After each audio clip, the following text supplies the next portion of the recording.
Hi folks, this week's video is just a little bit on the late side. I wasn't here yesterday. Today's now Saturday. I was down in London. Reason for that is one of the videos I wanted to make before I left here was a flight from Dundee down to London City and back again, return the same day. £120 that they're doing it for with Logan Air, which is a pretty good deal. The reason for it is to visit the Philippines National Bank, the PNB. They have a branch in London. Unfortunately, it's the only branch they have in the UK, so hence the reason going down to London. This will help with transferring money from the UK to the Philippines. Another way of doing it would have been through HSBC, of which there is a branch here in Dundee and would have been easy to go there. Unfortunately, in the Philippines, there's only a couple of branches that I know of in Luzon, which is, as you know, is Northern Ireland. And they're both in Manila. Manila being anything from 2 to 4 hours away on any trip.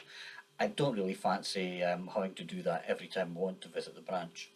So, long story short, I chose PNB. Anyway, the next few little video clips that are coming up was the trip itself. And I'll come back to you at the end of that and give you a bit more information. Well, here we are. That was a wee bit unexpected. It's 11:30 p.m. Thursday evening, and I'm away to jump in the car and drive down to London. I'm going to PNB, which is the Philippines National Bank. They have a branch down there, and that's where I'm headed for. Well, 5.5 hours of driving in already. South of Birmingham, not far from Coventry actually, and I still think I've got about another 2.5 hours driving still to go. But I'm going to have a little bit of a rest here, 1.5 hours maybe. I'm allowed 2 maximum, it says on the signpost out there. 7 o'clock and I'm on my way again. Just filled up with fuel, 15 pence a litre, dearer than it is back home. That's Corley South it's called. Welcome break. Welcome to paying more for your fuel. See you when I get to London. Okay, that's another bit of the journey complete. I got here, here is the car park at Victoria train station, top end of Vauxhall Bridge Road. Got here about 9:15 and decided to put 2-hour ticket on. Just as well, by the time I got back from the bank it was 11 o'clock. 2 hours is £11. Yeah, I wouldn't get away with that in Dundee. Well, it's turned out to be quite a nice evening. I'm at Scotch Corner on the way back up the road. Left London about 2 o'clock. I met up with a friend down there who's working at the moment, and had a wee bit of a chat and social distancing, of course. And then I headed up the road, as I said, about 2 o'clock. So it's 6:45 now, and as I said, I'm already at Scotch Corner. Having another 1 hour kip and then head on up the road the rest of the way, so should be home for, I would think, before 12 o'clock, maybe 11:30, something like that. So not a bad day at all, and as long as it stays dry the rest of the way, then should be a good run. Well, that's it done. I'm back again. 3 p.m. Thursday afternoon I went to my bed, and in the 8 hours until 11 p.m. I think I probably got about 4 hours sleep. So near enough midnight Thursday night until, well, near enough midnight now on Friday night. So it's been a long 24 hours. But then again, it's done, and hopefully won't have to do it again. Night, bedtime. Yes, indeed, a long day it was. Anyway, there are a few different ways to shift money from here over to the Philippines. You can do a straightforward bank transfer, probably one of the more expensive ways of doing it. You can use your credit card or debit card when you're there. Again, proves to be a bit expensive if you're going back and forth to the ATM on a regular basis. Also the fact that the bank back home here charges you for that, and they don't give you a very good exchange rate either. All adds up to a costly way of doing things. Another way of doing it is with a service such as Orbit Remit. Now that's the one I use. There are plenty others out there, you can search around for them yourself.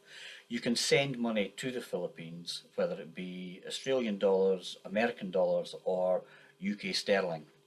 And they charge a flat rate, it's £2 UK sterling per transfer. Their exchange rates are very favourable. They're not spot on interbank rate, but they're pretty close. and it all happens fairly quickly, and I've used it a number of times, both to send money there and you can send money to yourself. It sounds a bit daft, but it's straightforward. And that's a cheaper way of doing things. Now that I'm going to be going over there to retire, I'm going to be doing this quite a lot. So another way of doing it is to be able to transfer from here to the Philippines with as little cost as possible. So that's why I chose PNB, the Philippine National Bank. I have opened up what's called a remittance account. Now it takes about 4 or anything up to 8 weeks for this to be verified, KYC, know your customer, all that stuff to be done. So they also required a personal visit, hence the reason I went down there yesterday. And another reason why I chose yesterday was I didn't want to wait any longer. I'm going back to work next week, and that would just be another week wasted. Unfortunately, I would have liked to have flown down, but with Logan Air's return trip not starting up again until the 6th of July, that would be another month wasted. If it does take 8 weeks for this to happen, then we're going to be looking at September by the time I get my account. So, with a bit of luck, if it all happens within 4 weeks, then my account is up and running and ready to go by the time that I would have been flying down there in the first place. So that's a better outcome for me. And also, it may be in another month's time, we might be closer to knowing whether the big birdies are going up in the sky or not, and whether I'm going to be able to book my flight finally. I've also been thinking there's a possibility that I might change and just go direct to the Philippines rather than going to Singapore first. Although my preference would be to go Singapore first. We'll see what happens. So there won't be a video taking in Dundee Airport, flying out from there, going to London and then coming back, which would have been nice to do, but hey ho, things happen. Other than that, not much else to say this week. I've got something else planned for next week that I'd like to do with my car before it's sold. Until then, stay safe, stay well, see you soon, hopefully.